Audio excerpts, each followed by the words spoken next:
Hello students, this is part 2 of chapter 6. Now the poor children had nowhere to play. In previous part you have read that the giant had built a high wall around the garden and he had put up a notice that the no trespassers will be prosecuted. So the children now did not have any place to play. अब बच्चों के पास कोई ऐसी जगह नहीं थी जहाँ बच्चे खेल सकते थे. They wandered around the high walls when their school got over and talked about the beautiful garden inside. अब बच्चे उस गार्डन की उस ऊंची दीवार के आसपास भटका करते थे. वॉन्डर का मतलब होता है भटकना. जब उनके स्कूल की छुट्टी हो जाती थी तो वो क्या देखते थे, वो बात किया करते थे उस दीवार के अंदर जो सुंदर बगीचा है उसके बारे में. Then came spring. तब वसंत का मौसम आया. स्प्रिंग एक सीज़न होता है, वसंत का सीज़न होता है ये. And all over the country, पूरे देश में वसंत आ गया. There were blossoms and birds. नई कलियाँ खिली, फूल खिले, चिड़ियाँ आईं और चिड़ियाँ चहकीं. Only in the garden of the giant it was winter with snow and frost. सिर्फ एक उस जाइंट का, उस राक्षस का बगीचा ही ऐसा था जिसमें अब भी जाड़ा था और जाड़ के साथ स्नो और फ्रॉस्ट था. उसमें बर्फ भी गिर रही थी और साथ साथ में पाला भी था. The birds did not care to sing in it as there was no children and the trees forgot to blossom. इसके यानी कि राक्षस के बगीचे में चिड़ियाँ गीत गाने नहीं आईं क्योंकि चिड़ियों को वहाँ पर बच्चे नहीं मिले और जो पेड़ थे उन्होंने नई कलियां नहीं उत्पन्न की, ना ही उनमें फूल आए.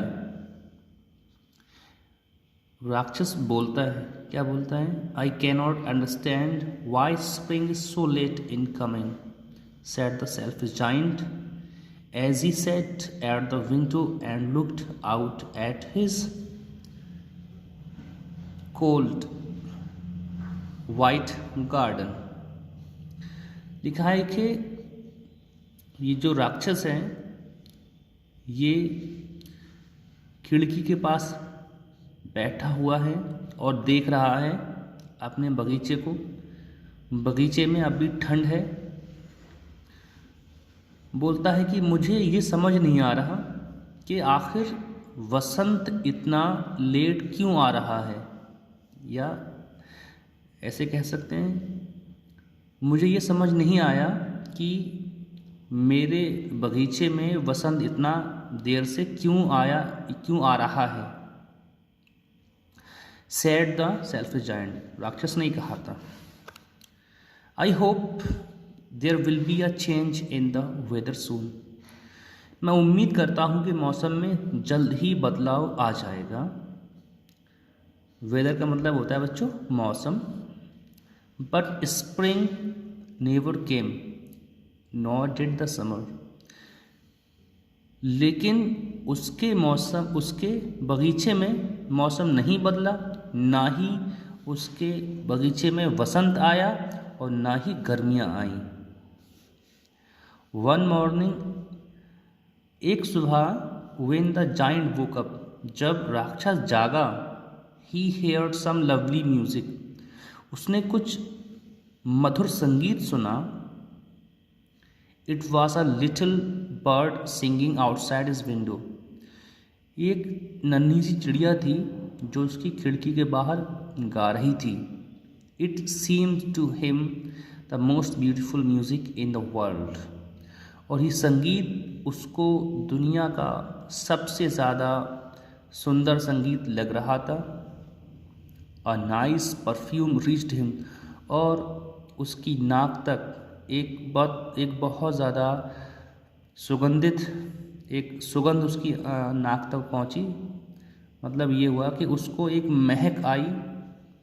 Hopping that spring had come to his garden at last, the giant jumped out of the bed and looked out. What did he see?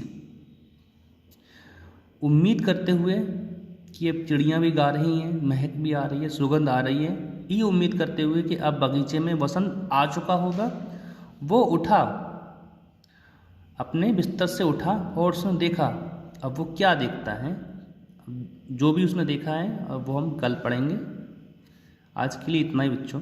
अब उसने बगीचे में क्या देखा, आखिर ऐसा क्या हुआ कि बगीचे में वसंत आ गया, आखिर क्या हुआ था, हम ये कल पढ़ते हैं।